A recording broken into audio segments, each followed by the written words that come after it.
Hey guys, welcome back to the Smitty and D Show. Of course, I am Tony D, and guys, in the studio, we are going to cut up today. You may have seen this guy on Barbershop 3, Bounce TV, and even Comic View. Welcome to the studio, guys. Comedian AD. Yes, thank you. Glad to be here in the studio with y'all. Thank y'all. Hello. We're so happy you made it. Yes, I'm glad I could break from my schedule to come. Yes, with all your fans. With all my fans, yes.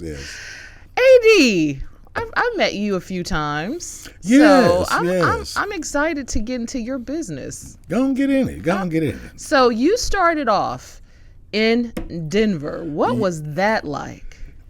Being the only black comic almost in Denver, that was a difficult struggle. Dealing with, especially when they were hungry for comedy, we just didn't have it.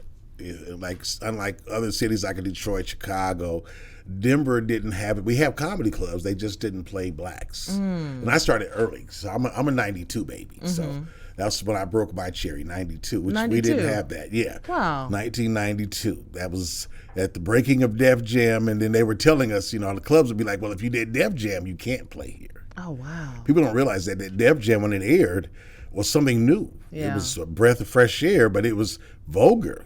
And black comics weren't made to be vulgar. Richard Pryor was. But the rest of us was supposed to be Bill Cosby. And when you played a white club, they had a blue rule, and one rule for blacks and one rule for whites. What do you mean? When I show up, I have to be in a suit, button-down shirt at least, hard-bottom shoes. I have certain things I can say, certain jokes I can tell. I can't say anything crazy. I can't talk about boo-boo, fart, cussing, nothing sexual. We had limits. It was a black code, and it was limits. Oh, yeah. And then the white comedians? Could say whatever. Come on. Oh, definitely fact. I came out with Roseanne Barr. Okay. Her writer was Matt Woods. Now, you see how wild she was, but now we weren't allowed to be that wild. Wow. I had to say certain things, and then that's when I broke off into, I decided, well, look, I know enough black comics. There's no black comics ever coming here.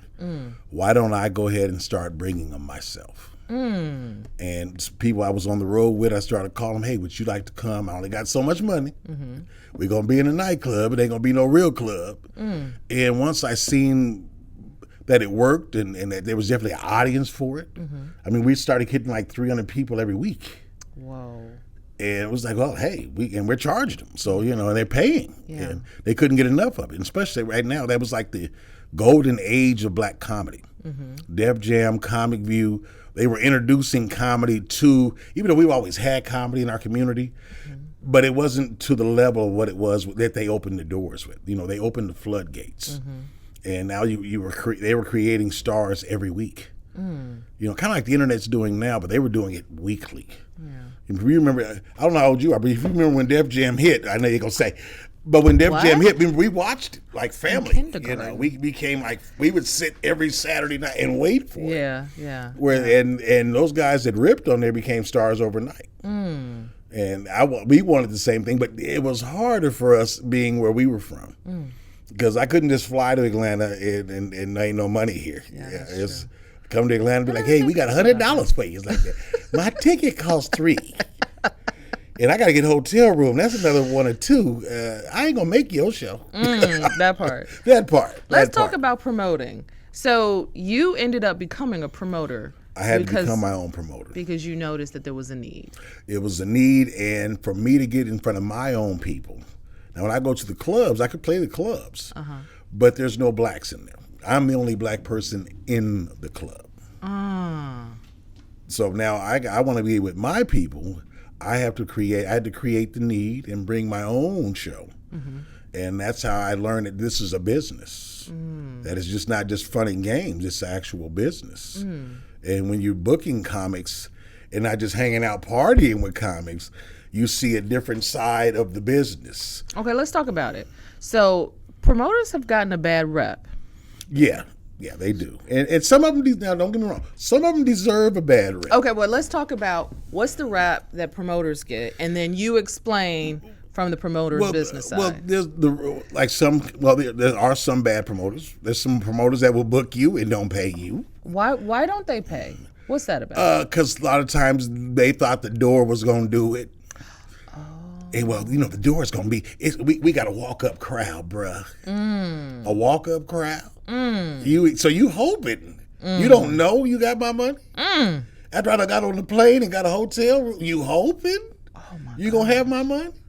And I'm going to be hoping to shoot you after the show. I'm going to hope I ain't going to jail after this. But it happens. It happens. And people most promoters just don't cover the business. And that's the problem. You don't cover the business. And then keep in mind, sometimes you're dealing with a guy you don't know. This is somebody's word. Hey, he has a room or he's booking. Well, I don't really know you. And if and they try to get over it any way they can. All promoters try to get over any way they can, just like a club owners. They want to get over any way they can. If they can get you for $200 when you should have got $2,000, they're going to do it. Whoa. I mean, it's your choice and how you conduct your business. As a promoter, as a comic, being a promoter, I already knew that I want my money up front. I want my money up front. And when I book acts, I already have your money. So I don't care what the door does. And I also learned that you're funny when you got your money. You're funnier when you got your money. Yeah. When he gets off that plane, you pay him right then and there. He will be so much more funny. That he's relaxed. He knows that the money's here. We good. And then you got to trust right there. Now I don't have to pay a deposit. Where like when I travel, I need a deposit. I want 50% up front. Right. Or I won't get on this plane. I won't leave my front door. If I don't have 50%, I ain't going nowhere. So from the promoter's perspective, why would you not pay someone? There's a lot of reasons why I would not pay you if you showed up to a 9 o'clock show at 11 o'clock. That happens? Oh yeah, that happens a lot. Oh yeah, a lot. Or if I booked you thinking that you may have had a lot more than what you should have had. Keep in mind, when Def Jam first started in Comic View, a lot of these guys were just getting on TV. They hadn't played a club. You've only got 4 minutes, and that 4 minutes is amazing, but when I book you, I need you to do 45 minutes to an hour. Well, you don't have all that. There's a famous story about a comic, and I'll say his name, and he can get mad. Shucky Ducky Quack Quack, when he first started, only had Shucky Ducky Quack Quack. Wow.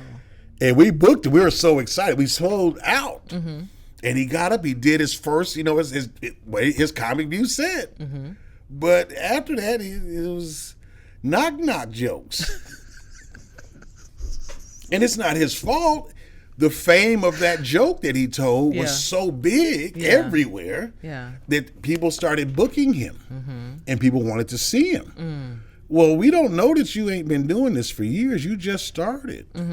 You don't have the time in yet. You're not a veteran comic. A hot joke could send you around the world immediately, but that doesn't mean that you're really ready for that. Right. That's one reason. Then some of them have drug use. Oh. Yeah, I've had a guy not get on the plane on me. He asked me for the deposit. I sent it. Well, I didn't know he got high off of it. Oh. How was I to know that you get high off your deposit? I didn't know until I was sitting at the airport and 2 planes went by. I'm calling him. He's like, yeah, I'm on the next one. I missed this one, but I'm going to be on the next one. Like a bus? Oh, no, he's on the plane. Yeah, I'm sitting there like, okay. It took me a friend to call me and say, has he missed 2 planes? Did you know he do drugs? I was like, I didn't know he did drugs. Yeah, he ain't going to be making it, bro. I didn't know. You might as well go home. I've been sitting there since this morning. You might as well go ahead and go home. You lost that money. And I just lost the money. You have to eat the money, and it's not always the promoter's fault. I mean, sometimes it is, sometimes it's not, But I can tell you as a comic, once you start dealing with comics on a business level where you're not just my friend and my partner, well, now, hey, we're doing business. Well, everybody's not ready for business. And then you get to know I learned things about other comics like, oh, this is why you're not successful. Ooh. This is why you don't do what you need to do. Wait, let's talk about that. What are some of the signs for good comedians, and what are the signs for ones that you just know they're never going to go anywhere? First of all, simple things.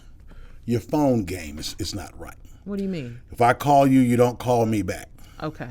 If I'm calling you for some money, I expect you to call me back immediately. You don't call me back a week later. Hey, what was that you was asking about? It was a gig. Yeah. Oh, can I still do it? No. No, we booked somebody. Phone game is important. Showing up on time is important.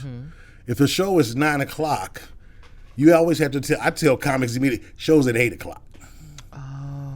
That's how we know to get you here at a certain time. And I have to do that. And this is grown people. You're an adult. I shouldn't have to tell you anything like Listen, that. people got to do that to me too. Yeah, you live off this. This is how you eat and feed yourself. You need to take it a lot more serious. And you can just tell by sometimes how they just because a person's talented don't mean his business is good. Keep in mind, most of the comics we know that are household names, you weren't the funniest in the club. You were the one that had the best business. Ooh. The best business. Steve Harvey is not Steve Harvey because he's the funniest. But he did have the best business. He always knew his business. He takes care of his business. He crosses his T's, he dots his I's. Business is what's important. When I call you, funny is only part of it. You don't have to be hilarious. Just do your job, be good enough to get through. But if your business is good, and how you treat and talk to people. I can name several comics that are maybe not be the funniest guy, but I can tell you right now he's professional. When I show up to see him, when I come to a hotel to pick him up, he's dressed, he's ready, he's downstairs, he's ready to go. Right. I'm not waiting for you. I'm not calling your room. I don't have to go get the little skeezers out your room for you. The skeezers? Yeah, little skeezers. He has an old one, the skeezers. Your groupies ain't here. You're ready to go. You're ready to do business. Yeah. And you can just tell that. It's just like, I used to work HR, and I would know immediately, if you're late to your HR meeting to get this job, then you don't get hired. We don't call you back. That's facts. Your meeting, your appointment was at 11. It's 11:15. If it was at 11, you should have been here really at about 10:20, 10:30. That's on time. You'll do the same thing when you get this job. Same thing with comedy. If I call to book you and I got to chase you down, I'm kind of going to let you go. I'll go with somebody that's less funny that's on time. Same thing with Hollywood. They do the same thing. They want to go with somebody that's going to be dependable that's on time. Do you think that is why Kevin Hart is so? Definitely. Definitely. I know him. I bet with the brother. Definitely. He's on time. He's doing what he's supposed to do. Same thing he said himself. He did what he's supposed to do. That's all. And that's what a lot of comics don't do. We get caught up in who we are. I'm a star. I'm going to do what I want to do. I'm going to show up to the gig when I feel like showing up. Well, you keep doing that once or twice, and after that, I will find someone to replace you. He may not be as funny as you, but he's going to show up on time. He's going to do the job. He's not going to be drunk when he gets here. He's not going to be too high to perform. He's not going to be an irritation on set. He's going to know his lines. He's going to be prepared. He's coming to be successful, which is a problem a lot of times with us as a people. We don't come to be successful. Quality cannot be denied. Cream shall always rise to the top. If you don't plan, then you've already planned to fail. It's just the bottom line. It's just basic. Do you think that's the reason why he gets so much hate from certain comedians? I think it's jealousy. It's jealousy. It's just jealousy. Yeah. The man was funny. I know people be like, Kevin ain't that funny. The early Kevin was funny. Now, I'm not saying he's hilarious now, but then how can you stay hilarious after 100 million? Listen, I met him and Dave Chappelle the same night, and they were hilarious. You can tell that they've been doing this for years. Oh, yeah. Just know how to work the room. But I'm going to go to a controversial opinion. Okay. Right? Because everybody got a podcast. Go ahead. Katt Williams. Yes. Let's talk about and Monique. I didn't like what Katt had to say at all. Why? What happened? For one, if you had a problem with that man, you had 20 years. Which one? Cedric did. Well, he had a problem with everybody. Which, really, Katt, you're successful, brother, you're rich. You don't ever have to speak about nobody. If you had a problem with Cedric the Entertainer, how many years have you known this man? And then the joke you're talking about was how many years old? You could have. You've seen this man hundreds of times. You live in the same area. You could have immediately just went over and talked to the brother. Why do in this new world we got, which is why I hate this new world, I can't just talk to you as a person. I need to get online and voice what I could have voiced to you man to man. We both brother to brother here. If you had a problem with me over a joke, and then on top of it, first of all, the joke wasn't that deep.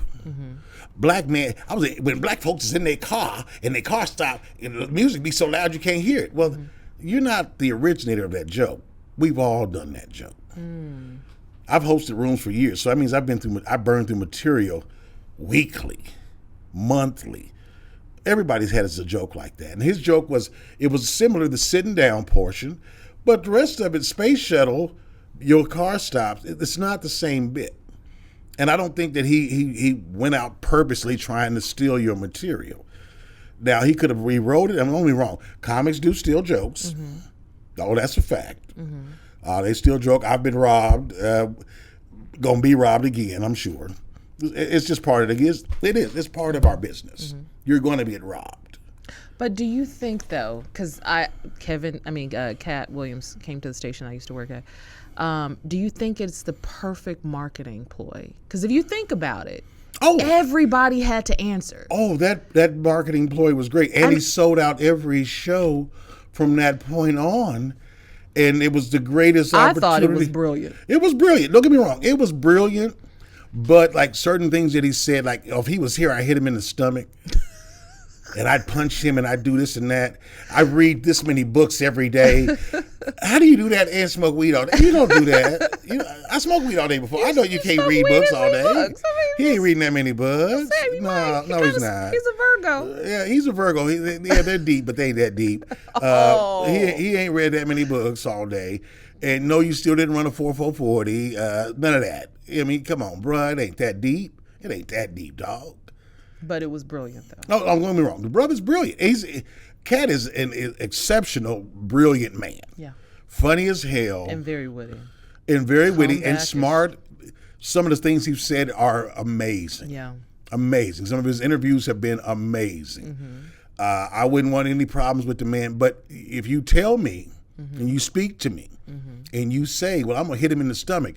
As soon as I see him, you're going to see me tomorrow. I'm going to be flying to you tomorrow. But it's a joke, right? You don't never joke about hitting me. You don't joke about hitting me. Where are you from? We don't play that where I'm from.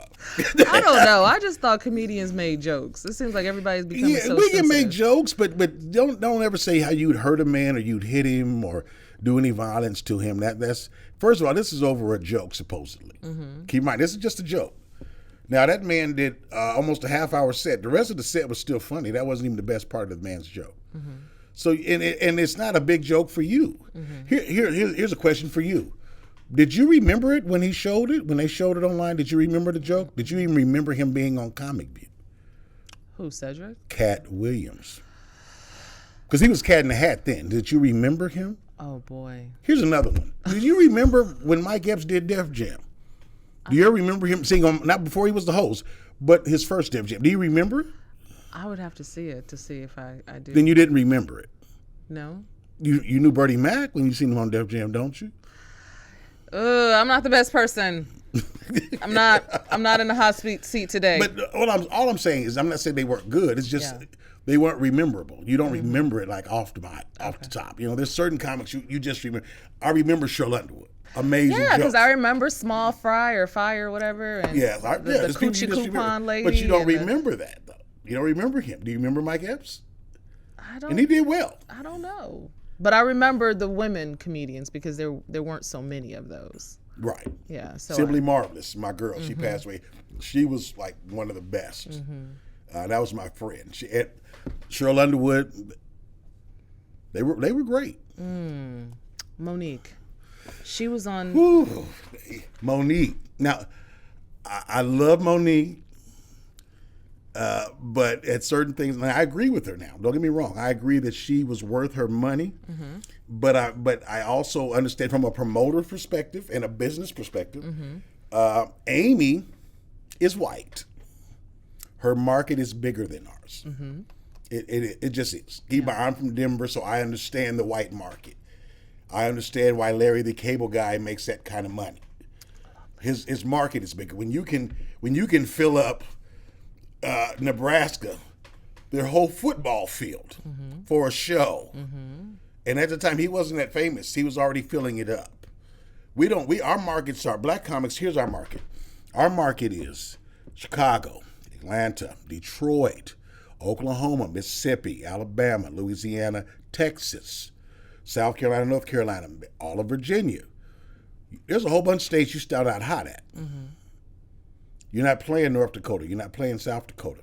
You're not playing Utah. You're not playing Denver. You're not playing Nevada. We're just now starting to play Vegas. So we weren't playing all that. You're not playing all of Texas. And then on top of that, you're at Negro Night. Negro Night is on Tuesdays and Thursdays. Well, it's just the truth. Our market, don't get me wrong, we are funny. We are just now starting to get into those markets. Yeah. We haven't always been in those markets. It took movie deals. You weren't just a comic to get in those markets. You had to be a bigger comic to get in those markets. So that didn't happen. And it still hasn't happened now. Amy Schumer, when you're talking about a white girl, it's funny. Well, she's not just playing the U.S. She's going over to London. She's playing all of Europe. And don't get me wrong, I'm not saying that Monique can't play Europe, but the numbers are going to be different. Can you help us understand how Netflix gives you money for a special? How does that whole thing work? Well, for one, it depends on supply and demand, I'm sure. It's supply and demand. Dave Chappelle's, look at his numbers. He's worth $30 million. And he's all over the world. Chris Rock is worth $30 million. And I'm not saying that Monique isn't worth $30 million, but Monique is still more of an urban comic. She's not a crossover comic. You don't think the Oscar did anything? Or? I think the Oscar didn't. I think the Oscar was great, but let's be honest. Did you ever watch the movie again after the first time you watched it? I did. You did? I did. Well, then you're a great human being. I couldn't stomach that not one more time. Did I ever want to see the mama and the daddy molest their child? I never. That was not on my top of my list. That's not a Negro classic. Okay, it's not even Soul Plane. I don't rewatch that. We're not gonna watch it at Christmas. And I just watched it like a couple of weeks ago too. That's the crazy part. And you watched it? Yeah. Yeah. You drink a lot? No. Oh, okay. Because I have no reason in the world. But you know, I was more surprised with the daughter's role, because obviously, you know, you think that she spoke like that in real life, and then coming to find out she actually doesn't. I was so enamored with like, oh my God, this girl can act. She's a great actress. Wasn't even paying attention to other stuff, but I was just like, wow, okay. You talk about Prejudice. She could act. Yeah. She is an amazing actress. And I'll give her that. And I'm happy that Monique got her award. But I hate it was for the movie that it was for. I hate that it was for that movie. I didn't like the story. I think we have other stories in us, besides how much we've been molested and beaten and like I said, I never watched it again. It's not a Baby Boy. It's not gonna pop on BET every Friday. Yeah, I don't think you were the demographic. No, I wasn't the demographic. It was sick. I didn't want to see it again. Lee Daniels is from my hometown, so and I didn't want to see. Actually, he got the money from people out of Denver, so I didn't. Yeah, I still didn't want to. That wasn't my cup of tea. I'm not saying that he don't make good movies. We love you guys. We love you. I love all of you. We love you. I think Monique is hilarious as a comic, but I still don't think that she had the crossover. But don't get me wrong, I still believe the sister deserved the money that she wanted, that she should have gotten. I'm not going to say it was Amy Schumer's money, maybe, but she deserved more than what they were offering her. I have a question for you. The comedian's lifestyle, and I'll just go ahead and say entertainment lifestyle. What sort of things do you guys have to deal with or go through? Because we know, I think it was in 2022, 2021, you guys lost a lot of comedians. A lot. Yeah. Can we talk about that? I think being a comic is a high stressful job. How so? How? Because for one, comedy, some have the money, some just have the fame. Okay. What comedians have the money? And what comedians you have know who has the money? Okay, well, who Kevin just have Hart, who just have the Steve fame? Hart, All the others? DL.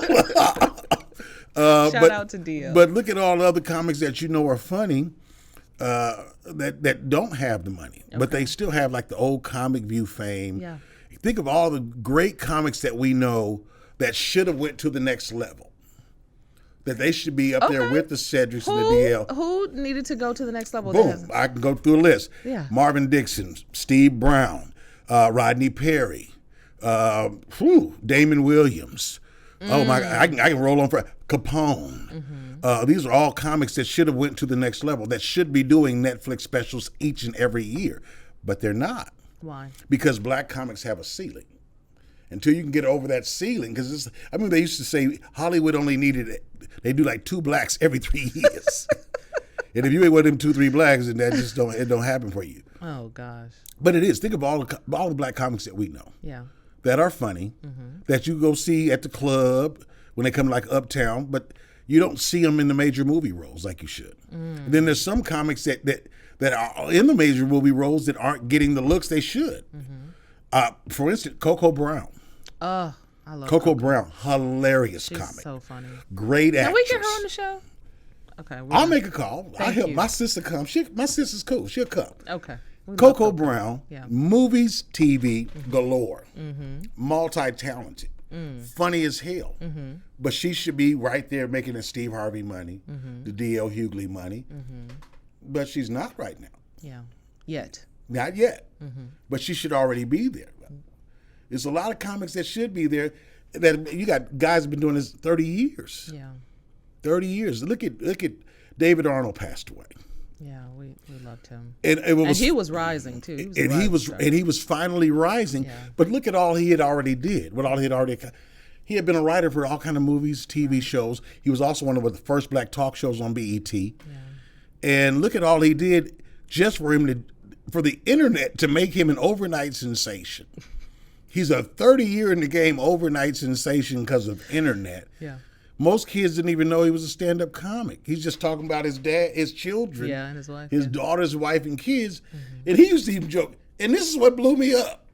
All the writing I did, the great stand-up specials, this is what made me famous. Right. And then look how quick his rise was cut short. What about all those 30 years that he struggled? What about some comics that only been in the game 3 years, you're already in a major movie? Yeah. And for white comics, it's a different world. They don't live in our same world. We don't play the same game. Well, let's talk about the health, though, with the comedians, because, again, you guys lost so many. We did lose a lot. What sort of things are you guys enduring on the road that cause late you nights, to have health late issues? nights, comedy club food.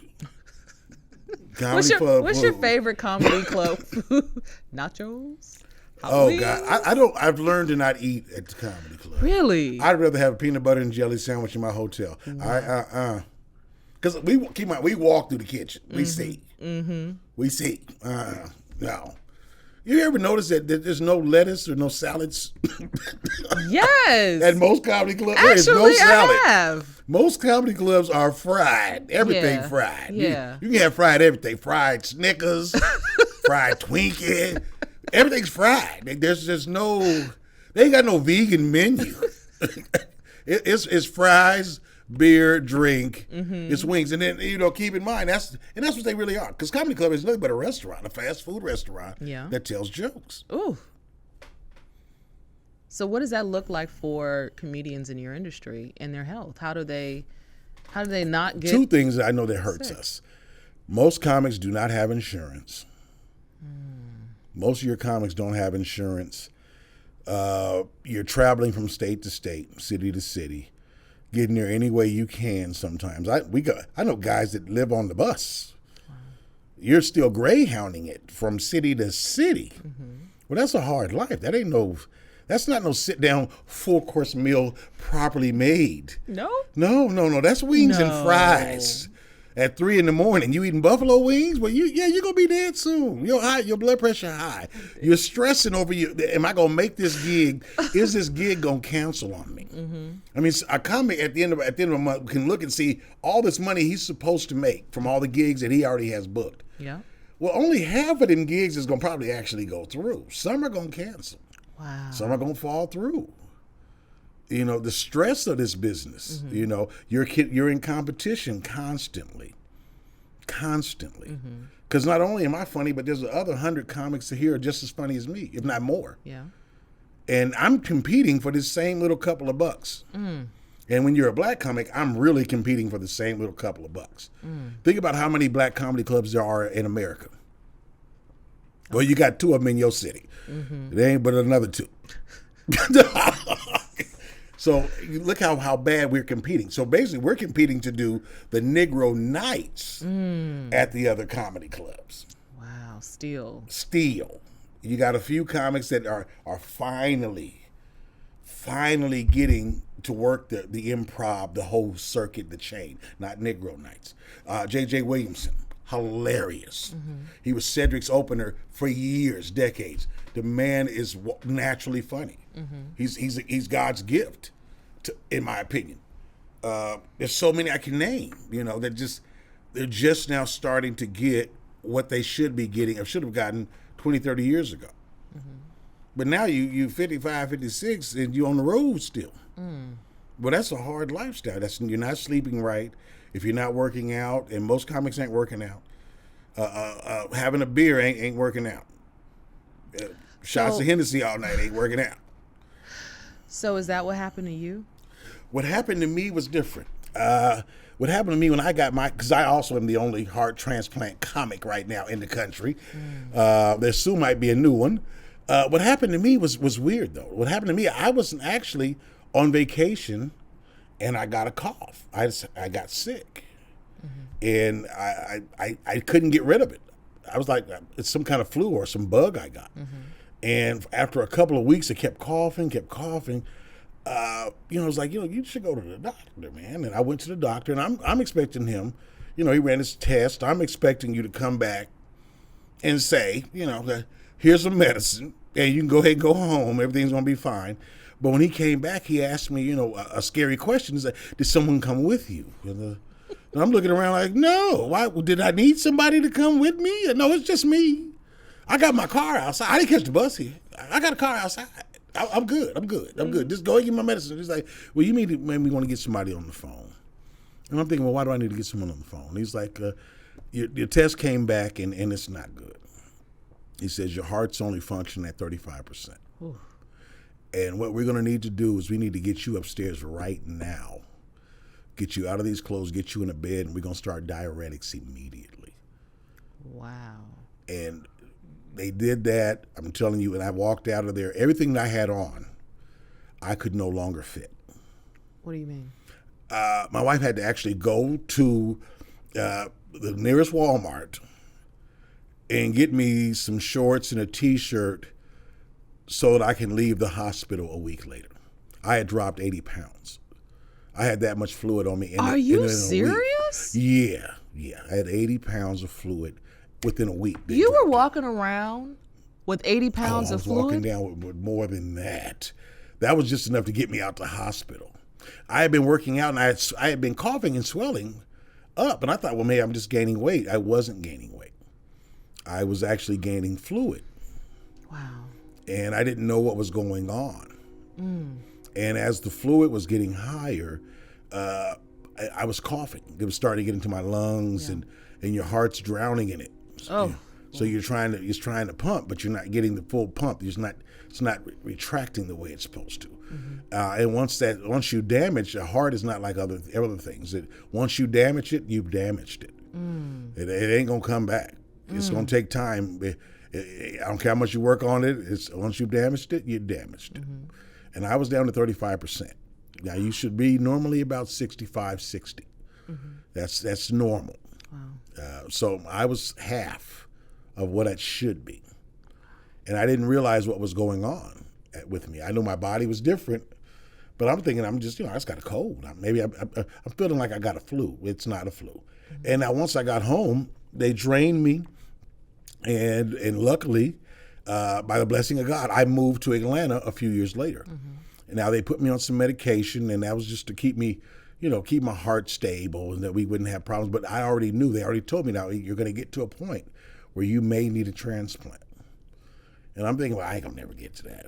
They ain't gonna never let me get to that. So I go on the heart diet and we work out. And they came one day and they said, your rhythm is a little off. Why don't we put a defibrillator in? Now, being black, we don't believe in that. I was like, black people don't like surgery. If they tell you, well, it's going to be a surgery, we're going to put an actual object like a battery in your body. Mm-hmm. And this is supposed to jumpstart your heart in case it stops. Now, that's a conversation you're not ready to have just yet. Not at all. Not at all. And then once they told me that, it was like, I didn't want to do it, and something inside was like, you need to let him do this. And luckily I did. Now, it didn't go off immediately. It was just something, it's a one-day service. Mm-hmm. You go ahead, it's in and out surgery. They go in, they put it in, they connect it, they knock you out. A couple hours, you wake up, it's in there. You feel it, it's there. And it was there, and it was there for 2 years, it never went off. Wow. But being out here, while I was working in my yard, in my backyard, and the heat hit me so much, and I sweated so much. And one thing about when you have a heart problem, when you get dehydrated, it overworks the heart. Yeah. And I was getting so dehydrated, and it was a hot day, and then I made the biggest mistake in the world, was eating pizza after being dehydrated. But all it does is, pizza's the worst food in the world, and it's salt, it's sodium, it's full of sodium, which even more depleted my heart and everything I had in me. So before you knew it, it went off.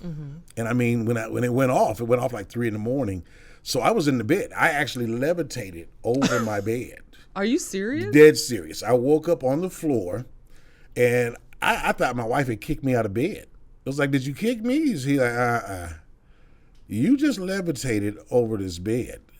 And I'm wondering, because I'm actually on my floor with my pillow still and the blanket around me. And I realized I had urinated on myself. It was like, really? What the hell is going on? Oh. And she's like, I think your thing went off. Because you could smell it. I could smell the smoke. I could smell the charge. What? I could smell the charge. What? And the next day, we called them and said, well, we think that the defibrillator went off. They said, don't worry about it. It did its job. Come in tomorrow and we'll check it. And the defibrillators now are really cool. They're new.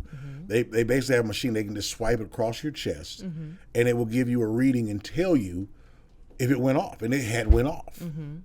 And once it went off, it was like, wow, it saved your life. Now, keep in mind, when it goes off, that means your heart has missed a rhythm and a beat. You only can miss 1 or 2 beats, then that's it. So that means at that point, my heart had stopped. I basically had died, and it's bringing you back to life. Well, over the next few months, it started going off more and more. Once it went off, it started going off on a regular basis. Because I had redamaged every day? I had redamaged the heart. What? During that, when it went off, that means I had damaged the heart even more, which dropped it from like 35 to like 20, 25. And so each time it's charging and it shocks you, it's more damage up on the heart. So by the time I got to where I was at like 15%, the doctors were like, well, look, this thing's going off. Now, do you want to take the chance? Because what if the battery misses? If it misses one day, you're out of here. It's over. So which one do you want to do? I was like, not only that, but we think you should come in and we live in the hospital. I mean, live in the hospital? What? And then they come with the option. Now, here's the options. They say, well, look, we can wait for a new heart, or I can give you this battery that we going to plug up to you, and you go walk around and hold this battery. I'm like, Doc, I can't hold no battery, bro. Because now, keep in mind, with the battery, that means you no longer shower. And you just would have this battery. It's just holding it. You couldn't shower with it because it's electric. Everything's electric, and it's connected to you. And you would live with this everywhere you go. Like, well, dude, I'm on stage. I can't get on stage holding my battery. Is it a full battery, like a car battery? Yeah, it's like a battery. It's a pack, and you hold it. You've seen somewhere where you just didn't know what it was. Where they're holding it and they're carrying it through the store. Well, it's a battery for his heart, and he has to live with that. Or you want to actually go ahead and have the surgery and get your heart replaced. So what'd you do? Oh, of course, I took the replacement. I couldn't. I need to shower. I want to shower and swim. I took the heart, but what I had to do is I had to check into the hospital to get the heart. Okay. Now, keep in mind, when you get a heart, you have to be on the top of the list. This is why you know it's not luck. When you get a heart, it has to be some God involved. Because when you have to be on the list and you have to be 100% healthy, You can't have a code, nothing. At the time that heart is ready for you, and you don't know when it's going to be ready. And a lot of people don't know their blood type, because that's going to also help you with when you're going to get this heart. If you were, I was B negative, which puts me in a pretty good range to get a heart, because that means I can take an A, I can take different hearts, I can take an O. Where now if I was just an O, well, I have to have another O. Wow. And that means that I can die. Whoa. It doubles my time. So I was lucky to get in there. Now, let me add this to you. Now, you also have to be a certain weight, certain height. I have to be healthy and on the list at the time that heart is available. And the person has to pass. And here's the morbid thing, which is funny, is that the nurse that admitted me was like, well, you're in it's going to be a good thing for you that you came right now, because we have a lot of deaths right now. There's a lot of ODs in the city. It was like, huh? They told you that before you started? With a smile on her face. I was like, did you just tell me these folks got to die for me to make it? I was like, yes. And because of the epidemic right now with opium, they're the best candidates. Because for me, because getting a kidney, you can be alive. I can get a kidney. Mm-hmm. For a heart, you have to be dead, but the body alive. And that normally happens with OD victims. So they're excited that, they're going to have a lot of ODs. And she's like, well, you should be happy for that. I'm thinking, that don't sound cool at all. Wait a minute. What? Yes, because of the opium epidemic, you have a lot of kids that's dying. Good hearts. Good hearts. Because now keep in mind, to get a kidney, I can be at different ages. Yeah. To get a heart, you got to be under 25 for me to have your heart. Oh my goodness. Like my heart's like 19. That's why he's ready. He's ready because the heart's 19. Oh, the body 50 something, but we didn't need to know. He's ready. He's ready. We didn't need to know. Yes, we did. We need to know that. but the sad part. But it's such a morbid feeling of knowing that somebody has to make the ultimate sacrifice for you. And then once somebody makes that sacrifice for you, you have to live every day knowing that sacrifice has been made. Are you going to make it worth it? Are you going to meet the family? I want to meet the family. Do you know anything about your donor? I don't know anything about my donor. And I could get into some stuff that we ain't going to get into because it'll scare you. Nothing scares me. But I do have a question. Do you feel different? Do you have like certain cravings that you never had before? Well, let's go ahead and get into it. I'm not scared. Once I got the heart, I was still having his dreams. What do you mean? You still have some of his dream. I had his dream. I could see his family in another room. It was in another hospital. Wow. I could have some of his memories that were still there. Wow. And it was deep because when I came to, keep in mind when you have a heart, first the surgery's crazy anyway, because they basically rushed me down. And what was happening with my surgery that was different was it was in the middle of a rainstorm. 5 years ago, November 17th was a rainstorm in Atlanta. And they were having problems getting it to me. Now they have to jet that heart to me. They had to cut my body open. My old heart is outside my body. I have a machine that's keeping me alive, waiting for that heart to get here. Well, they had prepped me at like 3 o'clock, but because of the storm, the jet couldn't land and couldn't fly in here. So they had started on me already, but luckily they were able to stop. They hadn't got too far. And it's like, well, you have to hold up. We got a storm. We got to wait and get it here. And I have to keep that heart fresh and ready to go. It only has so much time to get in me. Right. So now it's a race against the clock. I'm shaved up and I'm ready to go. It's a race against the clock to get it here, get it to me. And luckily they got it in time. They set me down. They prepped me. They cut you. They all you hear is, we're going to count you backwards. 10, 9, 7.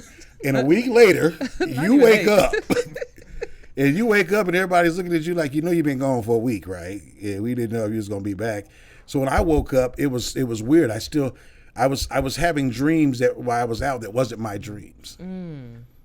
They weren't my dreams. They weren't my situation. And I didn't know the people. And that's how I knew it was his. Which was a weird situation. I didn't really have cravings, but they've said that people do. have cravings that they normally had before. Some people get addictions that they never had before. For me, I didn't have that experience. My experience was just really weird. And when I woke up, I woke up with my mother actually in the room with me. And she had flew down to be with me. And I was just, because when you wake up, they snap and you come back to life.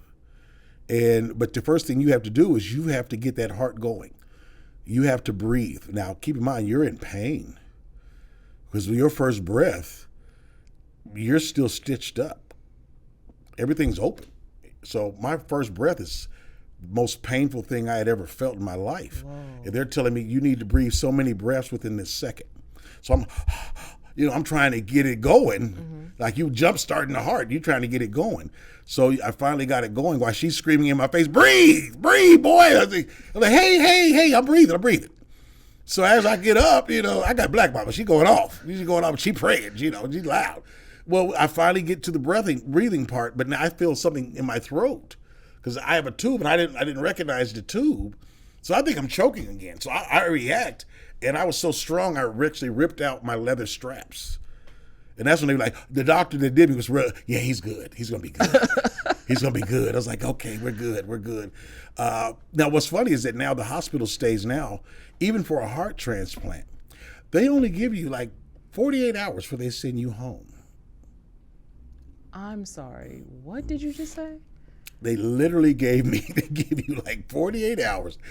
You wake up the next morning, you have to get up out the bed, sit in the chair, start going for walks immediately, even with a heart transplant.